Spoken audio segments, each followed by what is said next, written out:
안녕하세요. 텔미드입니다. 이번 시간엔 아하론 앤 하란, 아론과 하란에 대해 보도록 하겠습니다. 샤라 기글림 Chapter 33, Section 3b가 되겠습니다. Now Aharon was from the root of Abel, the son of Adam. 이제 아론에 대해 살펴볼 텐데요. 아론은 아담의 아들 아벨의 뿌리에서 비롯되었습니다. 주석가의 주석을 보시면요. As mentioned,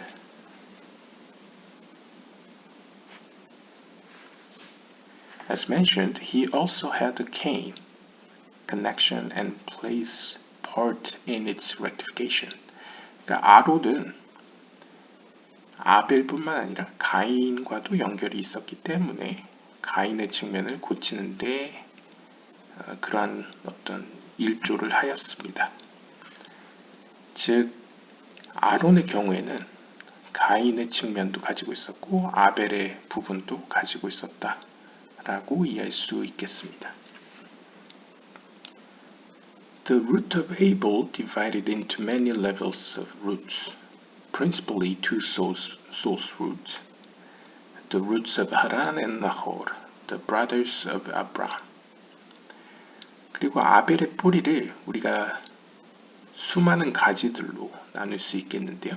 혹은 수많은 뿌리들로 세분화할 수 있겠는데요. 그것을 이제 크게 두 그룹으로 나눈다면 하란과 나홀의 뿌리로 나눌 수 있겠습니다. 이 두 사람은 우리가 잘 알다시피 아브라함의 형제들이죠. Nahor reincarnated into Hur, the son of Miriam, Moses' sister, while Haran reincarnated into Aharon. 나홀의 경우에는 모세의 형제이자 미리암의 아들, 그러니까 모세의 형제 미리암의 아들인 후르로 다시 시작하였습니다. 한편 하란의 경우에는 아론으로 다시 시작하였습니다. 여기서 이제 눈썰미가 있으신 분들은 눈치채셨다시피 나홀이라는 이름 속에는 후르가 들어있고 아론이라고 우리가 이야기하는 거 히브리어로 보시면 이제 아하론이라고 하죠. 아하론 안에는 하란이 들어있음을 알 수 있습니다. 즉, Hur took the three letters of Nahor, while the Nun from Nahor remained for the root of Ahab, king of Israel, as we'll explain. 즉, 후르, 히브리어 성경에서 후르고 한국어 성경에서 아마 훌이라고 나올 겁니다. 이 후르는 나홀, 즉 한국어 성경에서 나홀로부터 세 개의 알파벳을 취하였습니다. 즉 네 개의 알파벳, 나홀르가 가지고 있는 네 개의 알파벳 가운데 헤트, 바브, 레쉬를 취하였다는 것이죠. 그러면 눈이 남게 되지 않습니까? 나홀의 맨 앞에 있는 이 영어로 N, 히브리어로 눈이 남게 되는데 이 눈은 이후에 등장하게 될 이스라엘의 왕 아합을 위해서 남겨졌다라고 합니다. 이것에 대해서는 이후에 설명하겠다고 하네요. However, 그러나 아하론 has the three letters of Haran. 반면에 아론의 경우에는 하란이 가지고 있는 모든 알파벳 헤이, 레쉬, 눈 모두를 취하였습니다. 거기에 더해서 플러스 an additional aleph. 추가로 알레프를 추가로 더 가지고 있었습니다. 즉 정리하자면 후르는 나홀로부터 3개만 취하였는데 아론은 하란의 3개를 취한 것 플러스 본인에게 알레프가 하나 더 있었다는 것이죠. Lot, the son of Haran, was also from the root of Abel. 하란의 아들이자 아브라함의 조카였던 롯은 역시 아벨의 뿌리로부터 비롯되었습니다. Therefore, the head letters of Lot ben Haran, 롯, 하란의 아들 롯에서 우리는 아벨의 이름을 발견할 수 있습니다. 즉 히브리어로 보시면 롯 벤 하란, 즉 하란의 아들 롯이라는 히브리어 알파벳의 맨 앞 글자를 보시면 라메드 베트 헤이가 들어있습니다. 즉 거꾸로 읽어보면 헤벨이 되죠. 헤벨은 우리가 아벨이라고 부르는 인물의 히브리어 이름이 되겠습니다. 이렇게 공통점을 가지고 있는 이유는 since both Lot and Haran were from the Abel root, 롯과 하란 모두 아벨의 영혼을 가지고 있었기 때문입니다. From Lot later came King Rehoboam, King Solomon's son, as we'll explain. 그리고 이후에 롯으로부터 솔로몬의 아들 르호보암 왕이 태어나게 됩니다. 이것에 대해서는 우리가 이후에 살펴볼 것이라고 이야기하는데요. 우리가 예상해 본다면 솔로몬과 성경에 보시면 나아마라는 여인이 결혼해서 낳은 아들이 르호보암인데요. 그때 나아마의 출신을 보면 나아마는 암몬 사람이라고 나옵니다. 즉 우리가 잘 알다시피 롯의 후손이죠. 롯과 그의 두 딸 사이에서 모압과 암몬 민족이 탄생하기 때문에 르호보암은 이러한 의미에서 롯의 후손이기 때문에 롯으로부터 르호보암이 태어났다라고 이야기할 수 있겠습니다. Thus we find that Moses, his brother Aharon, Hur ben Miriam, their nephew, Lot and Ahab are all from the root of Abel, the son of Adam. Different branches but all from Abel. 따라서 우리가 여기까지 보게 되면 모세, 그의 형제 아론, 그리고 그들의 조카이자 미리암의 아들 후르, 그 다음에 롯, 그리고 아합 모두 아벨의 뿌리에서 비롯된 인물들이었습니다. 물론 아벨이라는 공통적인 뿌리는 가지고 있지만 구체적으로 보면 다른 가지였다는 것이죠. As said, Aaron was Haran, the brother of Adam. 이러한 맥락에서 우리는 아론은 아브라함의 형제 하란이라고도 이야기할 수 있습니다. 그러니까 영적인 의미에서요. Now, Haran himself came to rectify the sin of Adam, who had performed idol worship. 카발라에서는 보통 아담이 지은 죄를 우상숭배, 살인, 간음이라고 표현합니다. 이 세 개의 죄가 아담이랑 무슨 관계가 있을까라고 의문을 품으실 수도 있는데 그냥 간단하게 다른 영상에서도 얘기한 바가 있기 때문에 여기서 간단하게 이야기하자면 하나님 외에 다른 것에 힘을 쏟거나 기울이는 것을 카발라적으로 영적으로는 이제 우상숭배다. 그리고 살인이다. 왜냐하면 영적으로 후손들에게 죽음을 안겨줬기 때문에 그 죽음이 이제 물리적인 죽음일 수도 있고 영적인 죽음일 수도 있겠죠. 그건 해석에 따라 다르겠지만 죽음을 선사했기 때문에 살인을 했다라고도 볼 수 있겠고 또 간음이라는 것도 하나님과의 바른 관계를 또 부부간의 관계라고 표현했을 때 하나님 외에 다른 것에 관심을 기울거나 힘을 쏟는 것을 간음이라고 할 수 있겠죠. 그래서 간음은 그러한 맥락에서 우상숭배랑도 같은 맥락에서 볼 수 있을 것입니다. 이러한 의미에서 아담은 우상숭배의 죄를 졌다라고 표현할 수 있는데요. 이 우상숭배의 죄를 고치기 위해서 하란이 이 땅에 나타났다라고 이야기하고 있습니다.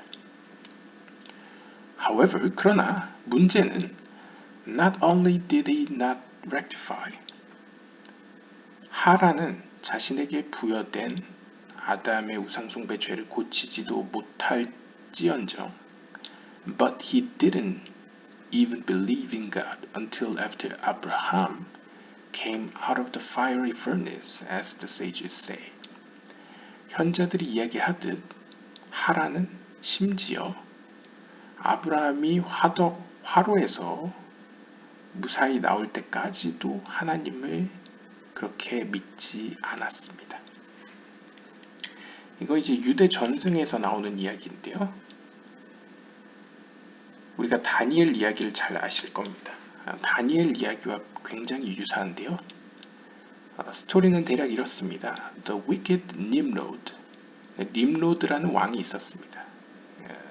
근데 님로드라는 왕은 악한 왕이었습니다. Tried to force Abraham to worship his idols. 그러니까 다니엘처럼 비슷하게 다니엘의 경우와 비슷하게 님로드 왕은 아브라함에게 자신이 만든 우상을 섬기라고 강요했습니다.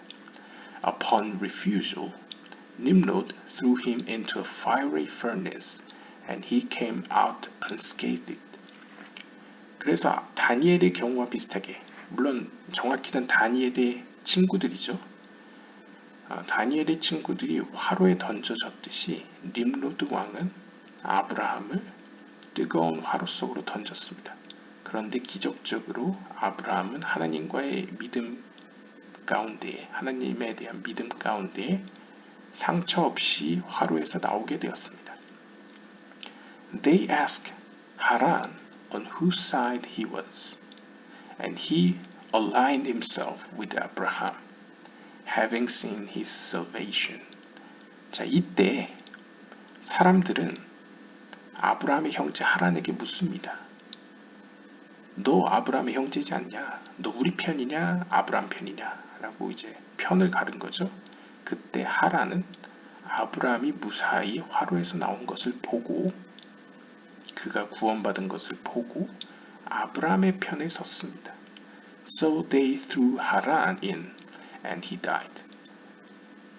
결국 하란은 화로에 던져졌고 죽음을 맞이하게 되었습니다. 이거 이제 표면적으로 본다면 창세기 미드라시인 베르쉿 라바에 나오는 이야기인데요.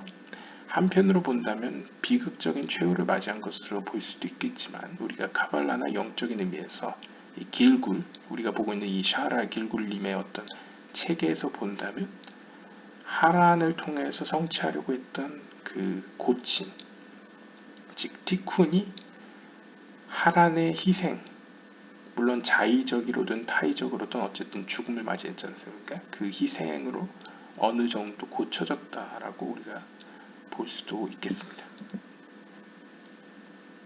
아무튼 하란은 자신이 이 땅에 태어난 목적마저도 망각했는데, 심지어 이 땅에 살아있는 동안에도 아브라함이 극적으로 화로에서 나올 때까지 하나님을 그렇게 신뢰하지 않았다는 것이죠. Therefore, 따라서 하란 was burned in Ur Kasdim. 그 결과 우리가 앞에서 살펴본 것처럼 하란은 결국 카스딤에 세워진 화로 안에서 불타 죽었습니다. Whatever is in your power to do, do. 전도서 9장 10절을 보시면 이렇게 이야기합니다. 여러분 안에 어떠한 힘이 있건 그 힘을 사용해서 행하십시오. 즉 최선을 다하라는 것이죠. 자신이 할 수 있는 한에서. The fact that Haran died for the sake of faith started the process and paved the way for his soul to continue to undergo stages of tikkun. 즉 사실은 이렇습니다. 하란이 죽기는 죽었지만 그가 죽은 것은 자의로든 타의로든 하나님과의 관계, 즉 신앙을 위해서 죽었습니다. 이로 인해서 그의 영적인 고침의 여정이 발동되었고 앞으로 더 고쳐질 수 있는 여지를 남겨두었습니다. 즉 하란은 어떤 의미에서 과거 아담이 지은 우상숭배의 죄를 고치는 그 여정의 길을 연 인물이라고도 볼 수 있겠죠. A person should never say that since he wasn't able to do everything that it seemed he should do, therefore he won't do anything. 즉 요약하자면 우리의 경우에도 우리가 보기에는 우리가 분명히 행했어야 될, 우리가 했어야만 했지만 우리는 할 수 없다는, 어떻게 보면 자신감이 없어서 그럴 수도 있겠고, 혹은 살아온 환경이 나로 하여금 그런 담대함을 얻지 못하게 하여서 내가 힘없다고 느껴서 행하지 않았을 수도 있겠지만 그것은 변명이 될 수 없다는 것이죠. 그럼에도 불구하고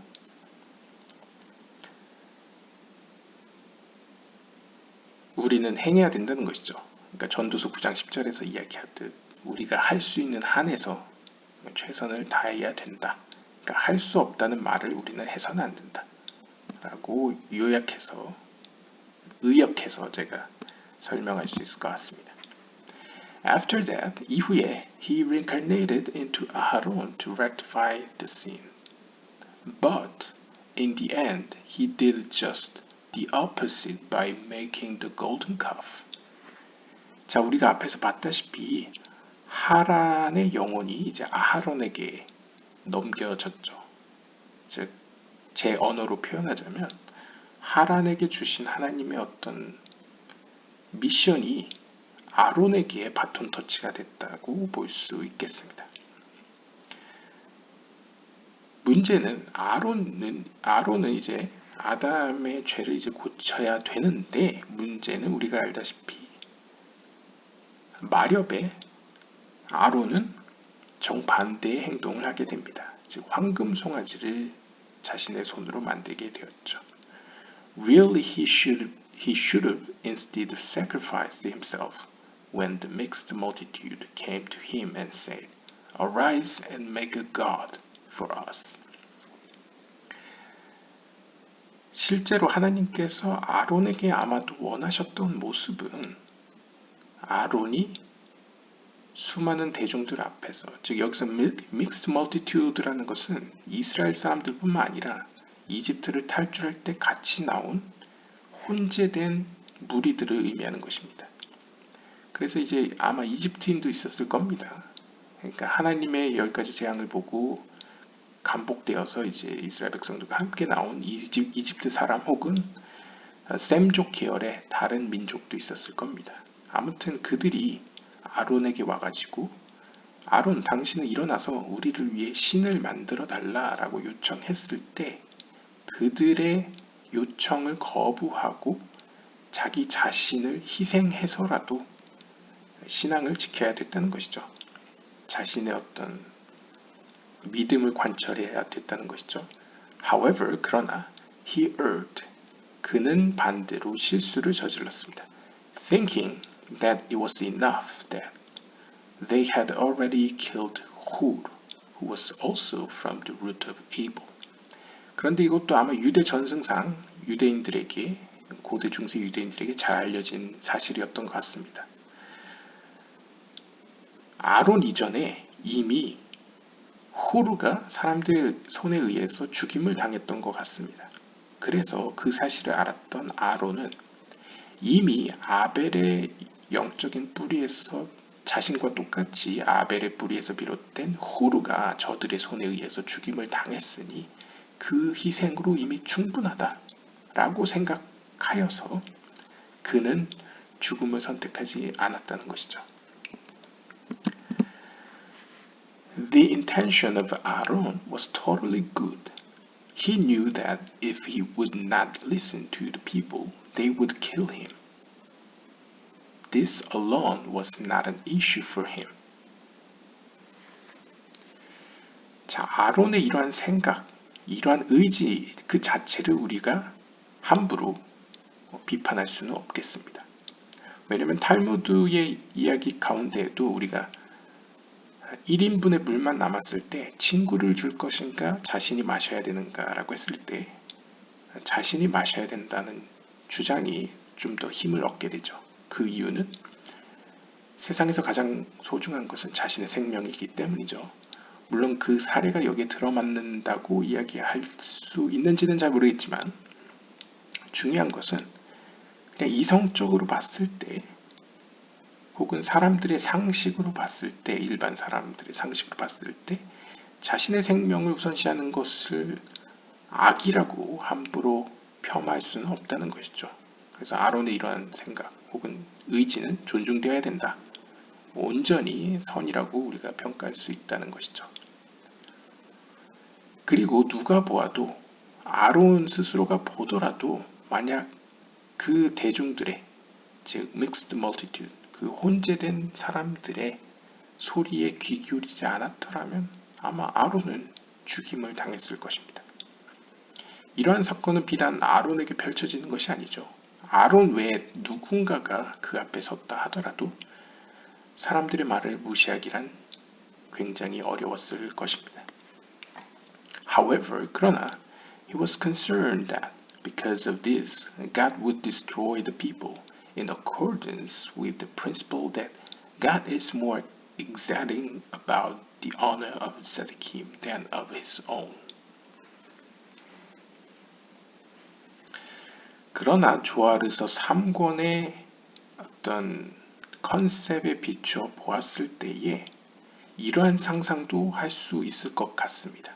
아론은 우리와 같이 단순하게 그냥 내 생명이 소중하니까 생명을 보존하기 위해서 그들의 말을 들었다라고만 생각할 수는 없고, 거기에 더 나아가서 어쩌면 아론은 이렇게 생각했을지도 모르겠습니다.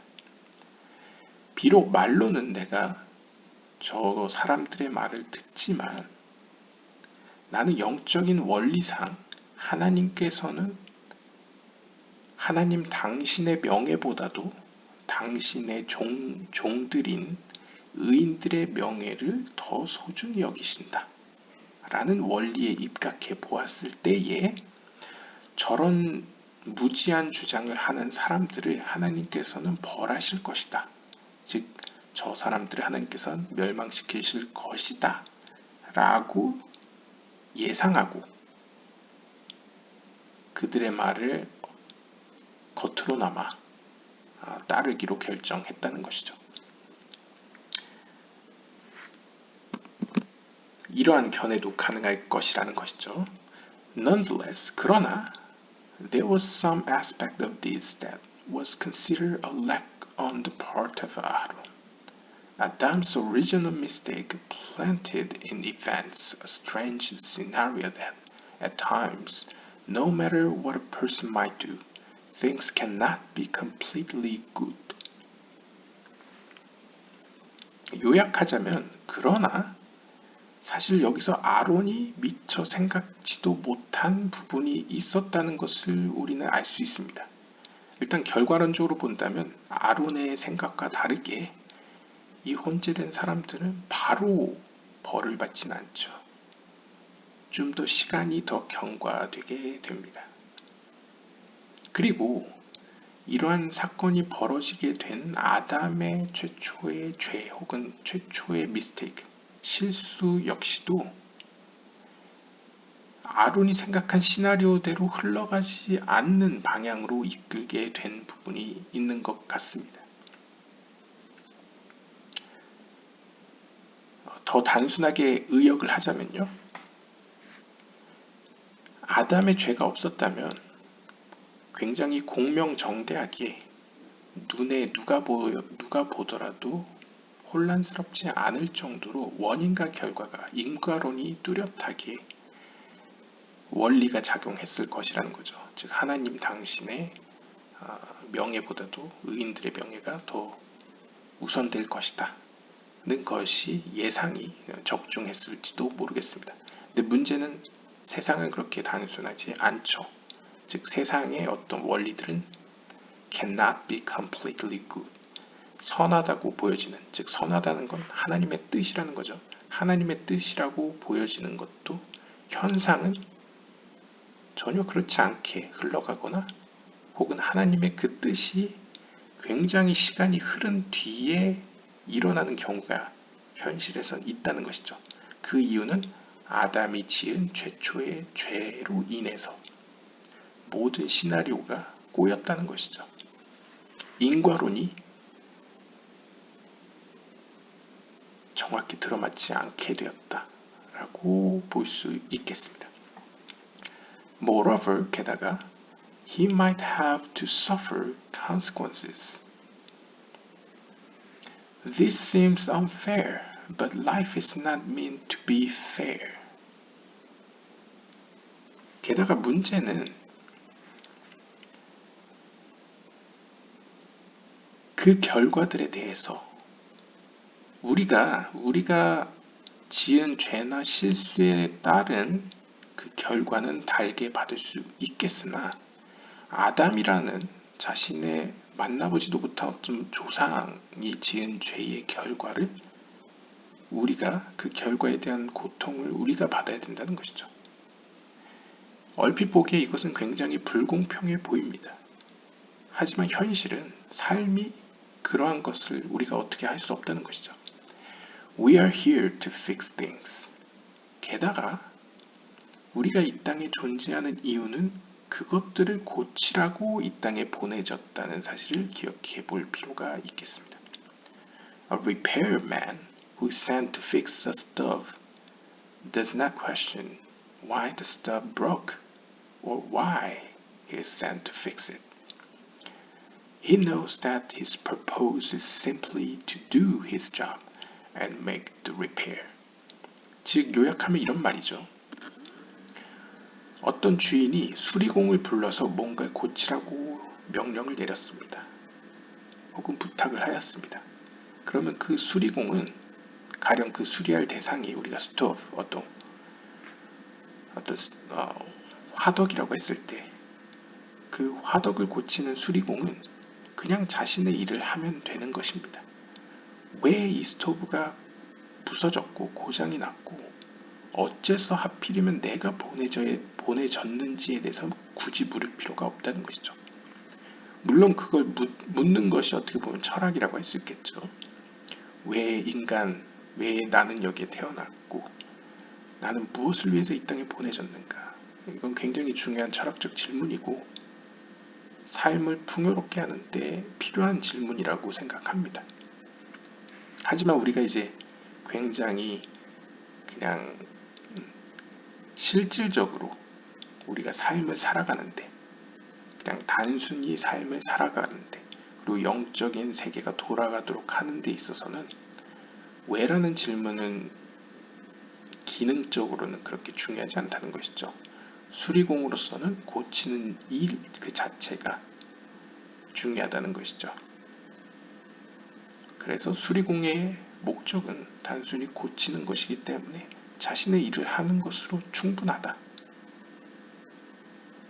는 사실을 이제 아론의 경우에 이제 비유적으로 이야기를 들고 있습니다.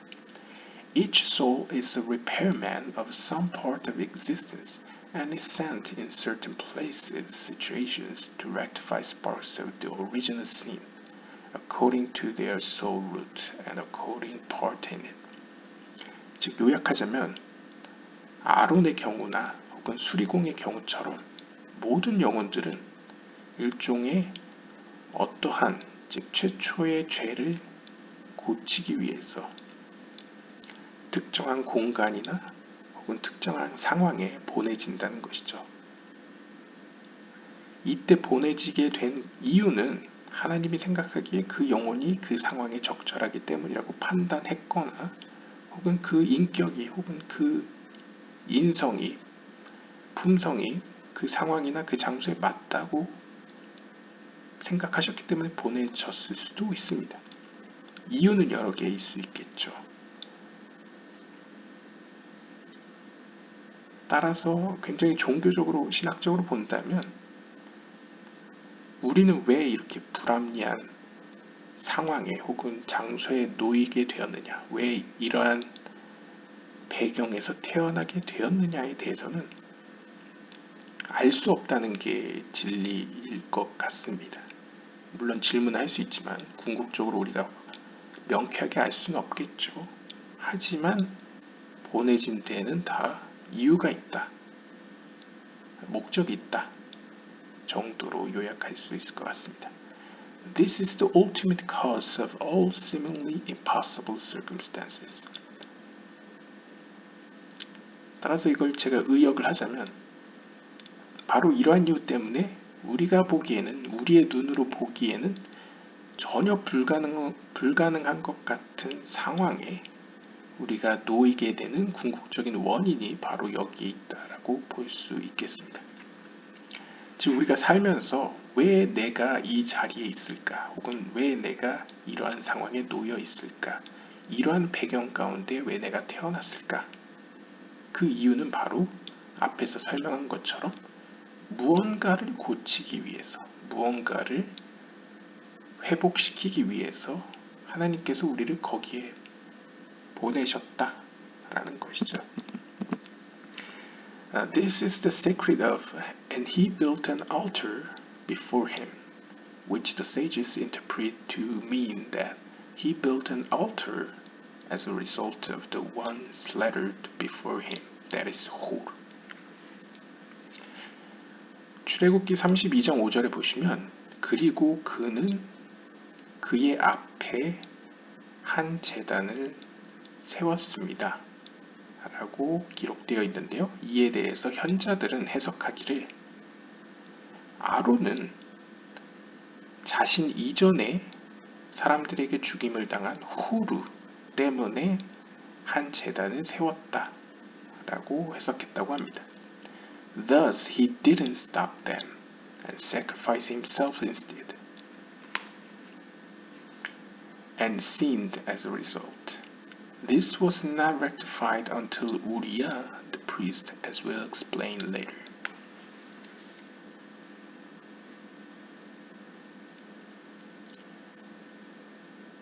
결과적으로 우리가 본다면 아마 후르는 아론 이전에 아론을 대신해서 사람들을 막으려고 시도했던 것 같습니다. 그런데 실패하자 대신 자기 자신을 희생했다 라고 예상할 수 있겠는데요.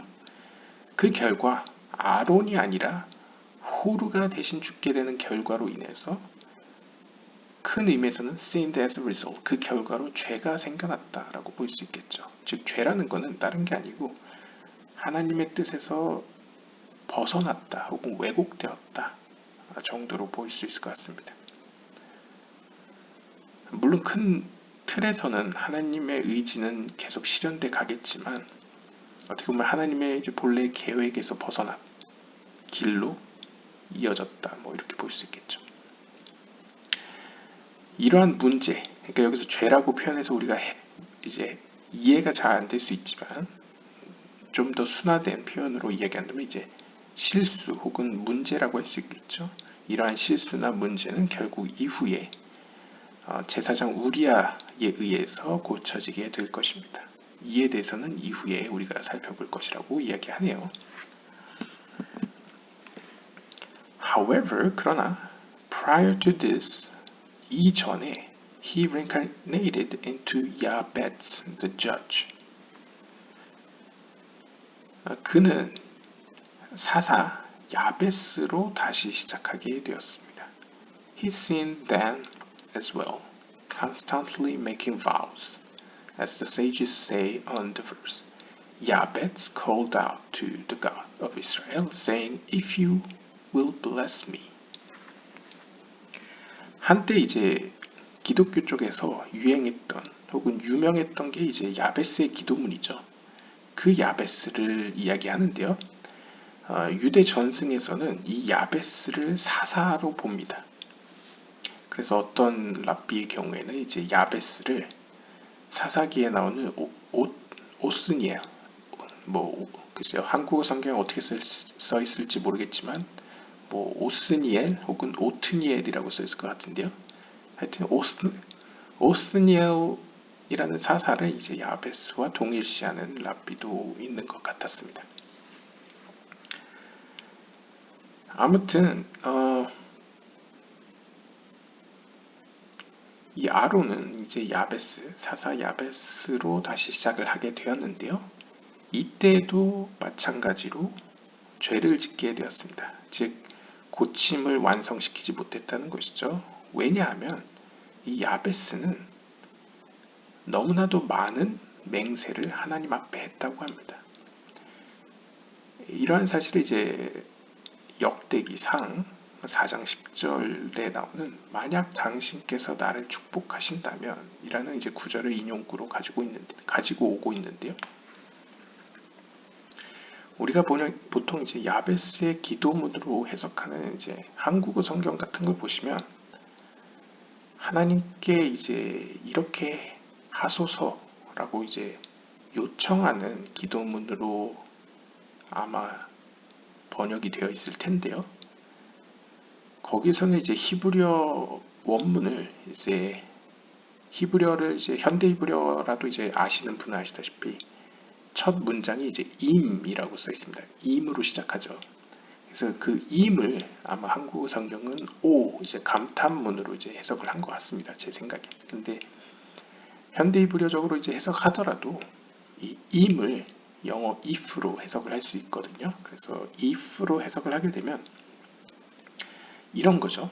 하나님을 향해서 당신께서 나를 축복하신다면, 나의 지경을 넓히신다면 이라고 시작하는 거죠.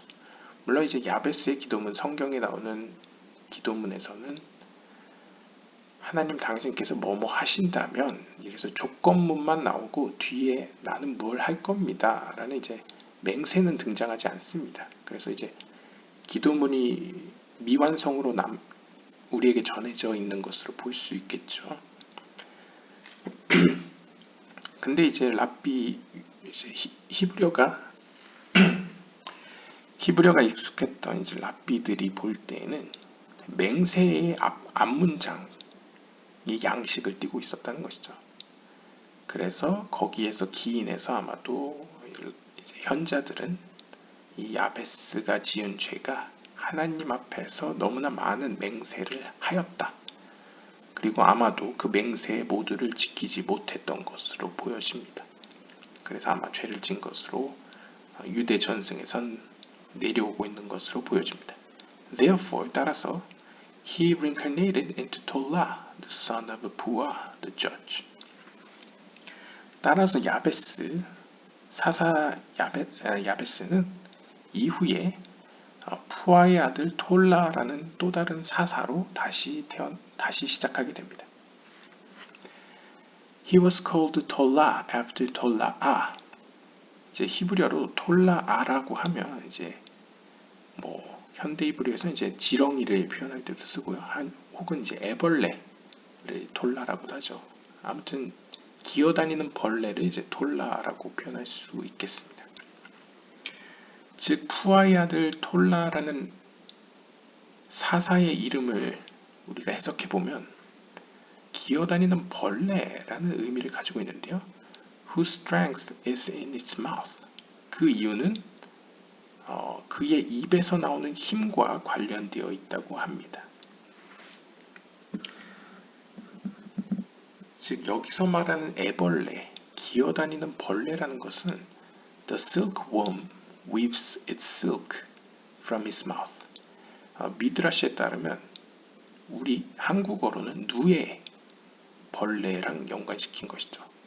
즉 우리가 알다시피 누에라는 벌레는 입에서 실크를 뿜어냅니다. 그래서 이제 실크로 이제 집을 만들죠. This act of creating a substance is the opposite of unkept vows that separate reality. 따라서 이러한 실을 자아내는 누에의 모습은 마치 맹세를 함으로써 입에서 맹세를 하죠. 맹세를 해서 그걸 지킴으로써 뭔가를 성취해내는 하나님과의 어떤 맹세를 통해서 뭔가 결과물을 만드는 창조의 행위라고 고대인들은 보았던 것 같습니다. 따라서 이 모습은 to hint that he had come to rectify the vows that came forth from his mouth. 즉 톨라라는 이 사사의 어떤 영적인 미션은 야베스가 지은 죄, 즉 하나님 앞에 너무나 많은 맹세를 해서 지키지 못한 그 죄 혹은 그 문제를 고치기 위해서 이 땅에 나타났다는 것이죠. He sinned in another way as well. As the sages explain on the verse, he dwelt in Shamir in Mount Ephraim. 그리고 톨라는 또 다른 죄를 지었다고 하는데요. 현자들이 말하기를 그는 사사기 10장 1절을 보시면 그는 에브라임 산지에 있는 샤미르라는 곳에 거하였다라고 이야기합니다. For he remained in a single location in one city, rather than traveling from place to place to judge Israel. 즉 다시 말해 사사톨라는 한 도시에만 머물러 있었다는 것이죠. 좀 더 활동적이었다면 사사로서 이스라엘 온 지경을 돌아다니면서 순회하면서 그들을 가르치고 지도할 수 있었는데 그러지 않고 한 곳에만 머물러 있었다는 것이죠. This prevented the people from coming to him for judgment because of the need to travel. 그러니까 톨라라는 사사는 이렇게 돌아다니지 않음으로 인해서 사람들이 그의 지도를 받을 수 있는 기회를 상실시켜 버렸습니다. 그러니까 그들의 기회를 빼앗았다는 것이죠. Therefore, 따라서 he reincarnated into Shmuel the prophet, who rectified this sin by traveling from place to place to judge the people, as the verse says. 따라서 이러한 톨라의 문제, 그러니까 톨라가 살아생전에 지은 죄를 해결하기 위해서 이후에 사사이자 선지자인 사무엘로 다시 시작하게 되었습니다. 그래서 우리가 잘 알다시피 사무엘은 이스라엘 곳곳을 돌아다니면서 즉 순회하면서 이스라엘 백성들을 가르치고 지도하였죠. 나답 and 아비후, who were called the limbs of truth, came to him in 이불. 그리고 이제 그 사무엘에게 나답과 아비후는 즉 우리가 알다시피 넷작과 호드라고 세피로스 체계로 불려지는 이 나답과 아비후라는 가인의 영혼은 그에게 이불의 형태로 들어왔습니다. 그들의 또 다른 별명은 limbs of truth, 진리의 기관들이라고 불려지죠. From there, Netzach and Hod, which they represent, comes prophecy. 그리고 우리가 알다시피 나답과 아비후는 세피로 체계로 넷작과 호드이기 때문에 이 넷작과 호드는 전통적으로 예언의 능력과 관계가 있습니다. And therefore, 따라서 he merited prophecy through them. 따라서 사무엘은 이 영혼의 능력을 통해서 예언을 할 수 있었습니다. When he fathered Abijah, his own son, Abihu reincarnated into him, so their names are similar.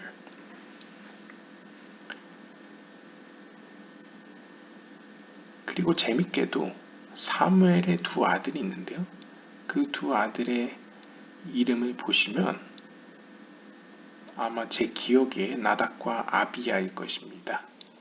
그래서 사무엘이 자신의 아들 아비야를 양육했을 때 나답과 아비후 가운데 아비후의 영혼이 그 아비야에게로 들어왔습니다. 그러니까 아비야에게로 다시 시작했다는 것이죠. 그렇기 때문에 그 둘의 이름이 굉장히 유사한 것입니다. 그러니까 하나는 아비후였는데 아비야가 된 것이고 다른 하나는 나답이었다가 나답으로 간 것이죠. 그래서 주석가의 주석을 보시면요. This is called living ibur, a soul that comes from someone alive into someone else.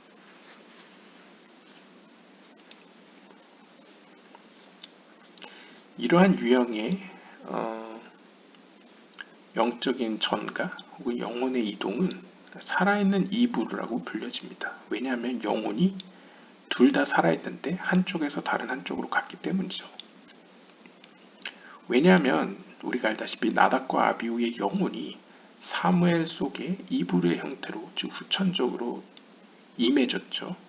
그러다가 사무엘이 살아있는 상태에서 그의 아들인 아비야에게 아비후 영혼이 갔기 때문에 여기서 이제 living 이브루라고 표현하고 있습니다. 살아있는 이브루라고 이제 표현하고 있는 것이죠. 나답, however, remained in Shmuel. 그러나 나답은 사무엘에게 남아 있었습니다. Which is the secret of his second born son 아비야. 바로 여기서 우리는 사무엘상 8장 2절에 나오는 그의 둘째 아들은 아비야이다 에서 살펴볼 수 있는 것이죠. For Nadab remained in Shmuel, but from his second, that is Abihu, came the reincarnation into his son called Abia. 왜냐하면 이렇게 나답이 사무엘에게 남아있었기 때문에 하지만 그의 두 번째 아들은 아비후였기 때문에 came the reincarnation into his son called Abia. 그의 둘째 아들의 이름은 아비야가 되었습니다.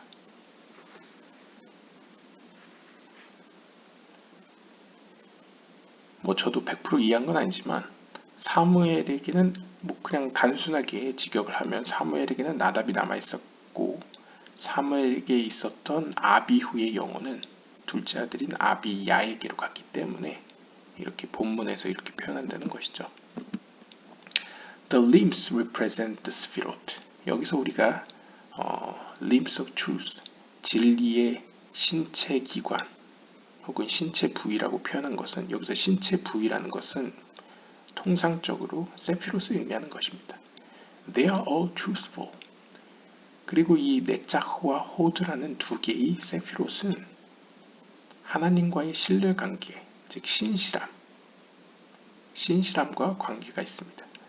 Nonetheless, 그러나 네차흐 and Hod are special. For although they are in some aspect considered outside of the body of holiness and are thus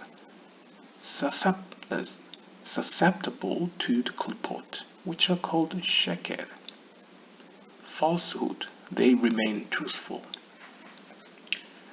그리고 우리가 알다시피 네차흐와 호드는 상대적으로 바깥에 위치한, 왜냐하면 네차흐와 호드는 각각 몸으로 비유했을 때 오른쪽 다리와 왼쪽 다리로 표현되는 신체 기관이죠. 따라서 상대적으로 거룩한 세피롯 중에서는 바깥에 위치해 있지만 그렇기 때문에 클리포트의 영향을 받기에 쉬운 불리한 점이 있지만 그럼에도 불구하고 그들은 여전히 truthful, 어떤 신뢰관계, 진리의 측면에 서 있다는 것이죠. 왜냐하면 클리포트, 즉 어둠의 세력의 또 다른 별명이 쉐켈, 거짓이라는 것인데 네차흐와 호드는 이러한 거짓이라고 불려지는 어둠의 세력에 맞닿아 있으면서도 여전히 진리에 머물러 있는 특성을 가지고 있습니다. Linking to this special degree of truth afforded Shmuel the merit of prophecy. 그리고 이러한 네차흐와 호드의 특별한 성질을 우리가 살펴보았을 때에 어째서 사무엘이 예언의 능력, 그러니까 예언이라는 것은 진리와 거짓이 굉장히 명확한 위치에 있죠. 예언에 거짓이 섞이게 되면 그것은 예언이 아니게 되죠. 그냥 거짓말이 되는 것이죠. 그렇기 때문에 거짓과 진실은 굉장히 예언에 있어서 중요한 것인데 어째서 사무엘이 예언의 능력을 얻게 되었느냐. 그리고 예언을 하는 사무엘이라는 그 모습을 볼 때에 우리는 간접적으로 네차흐와 호드라는 것이 진리와 밀접한 관계가 있다는 것을 확인할 수 있습니다. A person can merit divine inspiration through simply thinking of God and connecting his everyday business to Him. 그리고 사무엘의 경우와 마찬가지로 우리 역시도 만약 우리가 하나님을 항상 일상 가운데 생각하고 우리가 하는 모든 비즈니스 혹은 일들을 하나님과 연관시킬 때에 우리 역시도 하나님으로부터 어떤 영적인 영감을 얻을 수 있다는 것이죠. 그러한 영적인 영감 역시도 어떤 의미에서는 예언의 하나의 일종, 한 부류의 예언이다 라고 해석할 수 있겠습니다. After that, 이후에 Shmuel died and reincarnated into Abia. 사무엘이 죽은 이후에 그의 영혼은 여로보암의 아들 아비야에게로 다시 시작하게 됩니다. 여기에 아비야는 또 다른 인물이죠. 여로보암의 아들 아비야죠. Thus it says by Shmuel. 따라서 사무엘에 대해서 이렇게 이야기합니다. 사무엘상 28장 3절에 따르면 All of Israel eulogized him. 사무엘이 죽었을 때에 이스라엘 모든 이들이 그를 위해 애곡했다, 슬퍼했다 라고 표현합니다. And with respect to Abia, the son of Jeroboam, it says, all of Israel eulogized him. 그런데 재밌는 사실은 열왕기 상 14장 18절에서 여로보암의 아들 아비야가 죽었을 때에도 똑같이 이스라엘의 모든 이들이 그의 슬픔에 대해서 그에 대해서 슬퍼했다라고 쓰여 있습니다. 굉장히 문장에 있어서 사무엘이 죽었을 때의 사람들의 반응과 그 문장, 그 문구가 여로보암의 아들 아비야가 죽었을 때의 문구랑 같다는 것이죠. For they saw something good within him. 그리고 성경에 보시면 그들이 이렇게 슬퍼했던 이유는 그가 죽었을 때 사람들은 그 속에 뭔가 선한 것이 있다는 것을 알아차렸다는 것이죠. 보았다는 것이죠. According to Midrash Echa in the Zohar, 조하르서가 인용하고 있는 에가서 미드라시에 따르면 That good was Mashiach ben Yosef, who was destined to come from him. The reason being because he was the reincarnation of Shmuel. 조하르서가 이야기하는 에가서에 대한 미드라시 성경 주석에 따르면 사람들이 보았던, 사람들이 알아차렸던 그 아비야 속에 있던 무언가 선한 것은 바로 요셉의 아들 메시아의 영이었다는 것이죠. 왜냐하면 요셉의 아들 메시아가 이 아비야를 통해서 나타날 것이었기 때문이었습니다.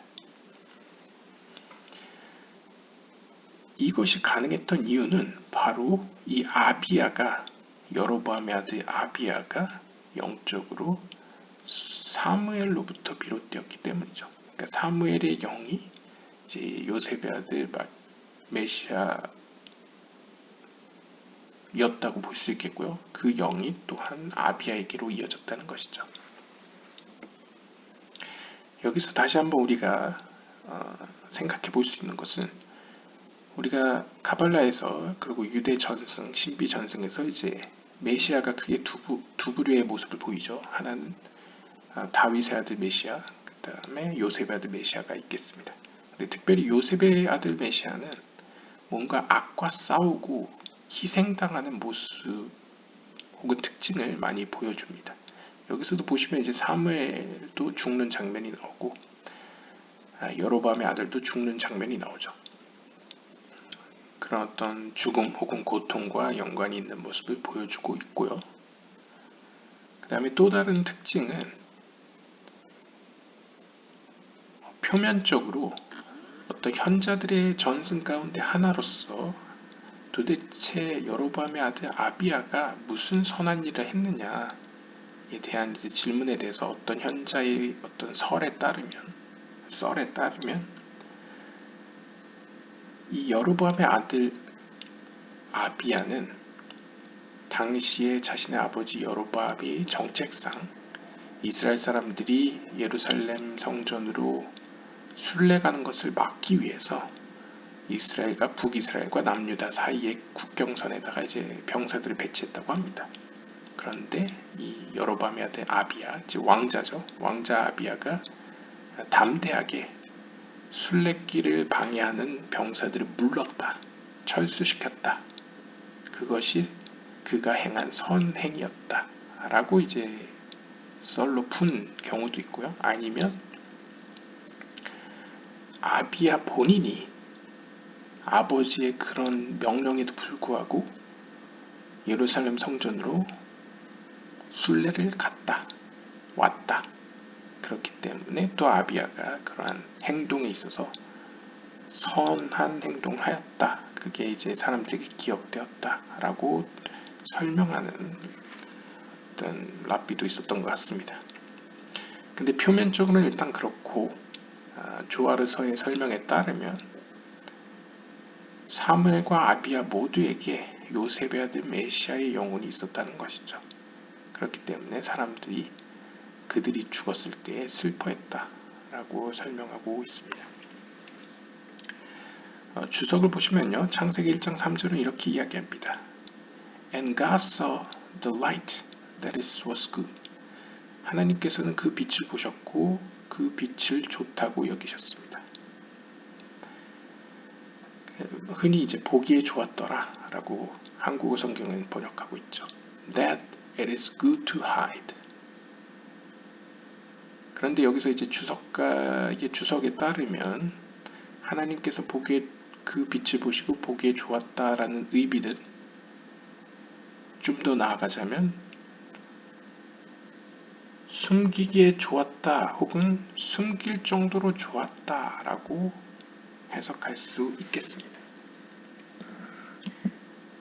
흔히 우리가 합리적으로 이성적으로 생각해 보았을 때에 첫째 날에 빛을 만들었지 않습니까? 그런데 우리가 아는 태양과 달은 혹은 별들은 넷째 날에 만들어집니다.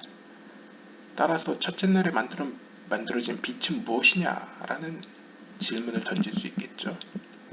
이에 대해서 유대 전승에서는 그 첫째 날의 빛은 의인들을 위한 빛이다 라고 설명합니다. 베레쉿 라바, 그러니까 창세기 주석서를 보시면요, 미드라시를 보시면요, Bad people do not deserve to benefit from the light, so God hid it. 즉 하나님께서는 악인들이 이 첫째 날의 빛으로부터 유익을 얻지 않도록 하시기 위해서 그 빛을 숨기셨습니다. 그래서 보통 이 빛을 오르 하사딤으로 해석하는 경우도 있습니다. 그러니까 자비의 빛이죠. 오르 하사딤이라기보다는 오르 하사딤으로 감춰진 혹은 덮여진 오르 호크마라고도 볼 수 있겠죠. 아무튼 상위의 지혜라고도 무닥적으로 표현할 수 있을 것 같습니다. 하나님의 숨겨진 지혜, 그것은 악인들이 사용하거나 얻을 수 없도록 하기 위해서 하나님께서 숨기셨다는 것이죠. 반면에 tzaddikim who guard yesod through being chaste do merit to use this light. 반면에 의인들의 경우에는 이 땅에서 선행을 베풀고 사람들을 도우는 일종의 예소드의 역할을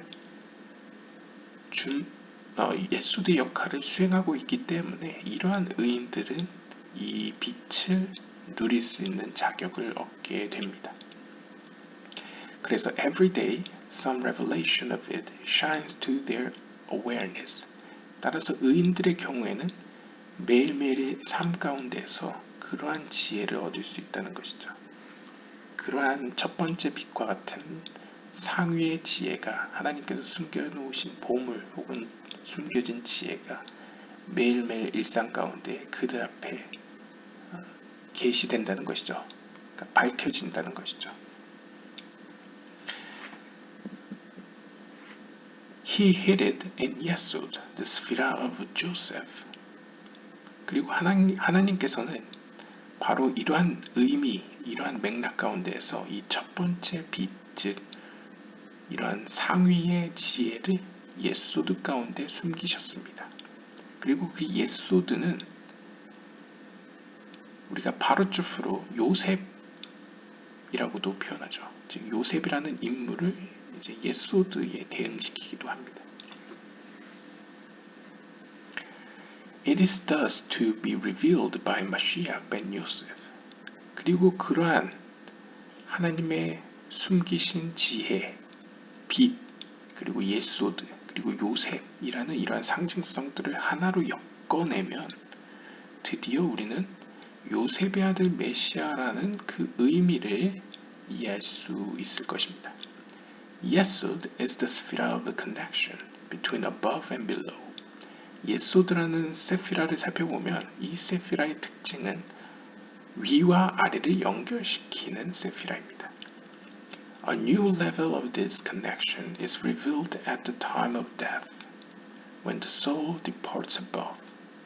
It is thus a powerful time of Yesod energy. 좀 의역을 하면요. 특별히 이 예소드의 능력이 크게 발휘되는 때가 있는데요. 새로운 국면을 맞이하는 때가 있는데요. 그때가 바로 죽음을 맞이하는 때입니다. 어떻게 보면 죽음을 맞이하는 때야말로 어떻게 보면 약간 플라톤적으로 본다면 이 땅에서 어떤 우리를 제약하던 이 어떤 뭐 육적인 몸을 떠나서 영혼이 영적인 세계, 자신의 고향으로 돌아감으로써 어떤 제약이 풀리는 것이라고 볼 수 있겠죠. 그래서 하늘과 땅이 연결되는 그 시공간을 발현시키는 어떤 특별한 때가 임종을 맞이하는 때라고도 볼 수 있겠습니다. 그래서 우리가 본문을 다시 살펴보시면 사무엘이 죽는 그때, 그리고 여로보암의 아들 아비야가 죽는 그때 모든 이스라엘 백성들이 뭔가를 느꼈다는 것이죠. 그래서 슬퍼했다는 것이죠. 즉 요셉의 아들 메시아에 등장하는 그 요셉의 측면, 즉 예소드는 하늘과 땅을 연결시키는 뭔가 하나님과 인간을 굉장히 가깝게 만들어주는 그러한 능력을 가지고 있는데, 그게 특별히 이 땅에서는 의인들이 죽는 그 순간에 특별히 강하게 사람들에게 느껴진다는 것이죠. People sensed this and saw through it some of the special good of the hidden light. 따라서 이러한 의인들이 죽는 그 순간 사람들은 뭔가를 느끼게 되고, 그렇기 때문에 그들의 임종을 통해서, 그들의 죽음을 통해서 어떠한 하나님께서 숨겨놓으신 선함을, 즉 첫 번째 빛과 같은 무언가를 느낀다는 거죠. 즉 숨겨진 지혜 혹은 숨겨진 어떤 영적인 에너지를 느낀다 라고 볼 수 있겠습니다. 그래서 사실 요셉의 아들 메시아라는 것은 단순히 어떤 한 인간에만 국한할 것이 아니라 이 메시아라는 그 의미 자체가 영혼으로 표현하면 예히다의 수준이기 때문에, 그러니까 우리가 밑에서부터 네페슈르ach 네샤마하야 예히다 할 때 그 마지막 예히다의 수준, 영적인 수준은 메시아라고도 표현하고, 그 다음에 벤 요셉은 요셉의 성질과 관련되어 있다는 뜻으로 해석할 수 있기 때문에 그런 어떤 하늘과 땅을 연결하는 시공간 혹은 그 기능을 하는 무언가이면서 예히다의 영적인 수준을 느끼게 해주는 어떤 초월적인, 우리가 볼 때는 시공간이고 하나님이 볼 때는 어떤 한 점이라고 할 수 있겠죠. 혹은 세피라라고 할 수 있겠죠. 그게 뭐 여로보암의 아들이 죽었을 때나 뭐 사무엘이 죽었을 때, 혹은 그 외에 우리가 흔히 이야기하는 의인이라고 부르는 짜디킴, 하나님과 가까웠던 인물들이 죽을 때에 현상적으로 우리가 영으로 느끼게 된다 정도로 볼 수 있겠습니다. 네, 오늘은 이렇게 아론과 하란에 대해 살펴봤는데요. 재밌게도 이전까지는 가인에 대해서 쭉 이야기해 왔습니다. 그런데 우리가 이전 영상부터 이제 아벨에 대해서 이야기하기 시작하는데요. 우리가 알다시피 아벨은 이 땅에서, 아벨의 뿌리에서 비롯된 영혼들은 이 땅에서 큰 역할을 했었습니다. 모세가 대표적이죠. 근데 그들의 궁극적인 목표는 그들이 먼저 하나님 앞에 바로 서서 가인을 하나님께로 가까이 오게 하는 역할을 하게 되는 것이죠. 즉 어떻게 보면 아벨의 영혼을 가지고 있는 사람들이 중점으로 해서 가인의 어떤 상처 입은 영혼들을 이제 하나님 앞에로 이제 끌어오는, 이렇게 견인하는 역할을 하는 영들이 이제 아벨의 영이라고 볼 수 있겠습니다. 그러한 점에서 아론은 하란으로부터, 그러니까 아벨로부터 하란과 나홀이라는 이제 두 개의 큰 줄기가 있다면, 그 하란이 고치지 못한 것을 아론이 바톤 터치를 받고, 나홀이 고치지 못한 것을 후르가 이어서 받게 되고, 이후에 그것들은 어떻게 보면 사무엘에서 또 다시 만나게 되죠. 왜냐하면 사무엘에는 나답과 아비후라는 영혼이 이제 이브리의 형태로 들어와 있었고, 그러한 어떻게 보면 성경의 의인들 혹은 인물들을 통해서 가인의 속성이 점차 고쳐져 나가지고, 또한 아벨의 속성 가운데서도 아벨 자체도 온전해지기 위해서 여러 의인들을 통해서 이렇게 직전 의인들의 실수를 고쳐가면서 이렇게 완성되어 가는 모습들을 보여주는 장이었다고 볼 수 있겠습니다. 그래서 이제 야베스도 등장했었고요. 그리고 야베스의 맹세와 관련돼서 톨라도 등장했었죠. 그리고 이제 여러 유대 전승들, 아마 생소하셨을 수 있는 유대 전승들이 등장했습니다. 가령 예를 들면 미리암의 아들이 훌이라던가, 그 다음에 여기서 설명 안 됐지만 르호보암과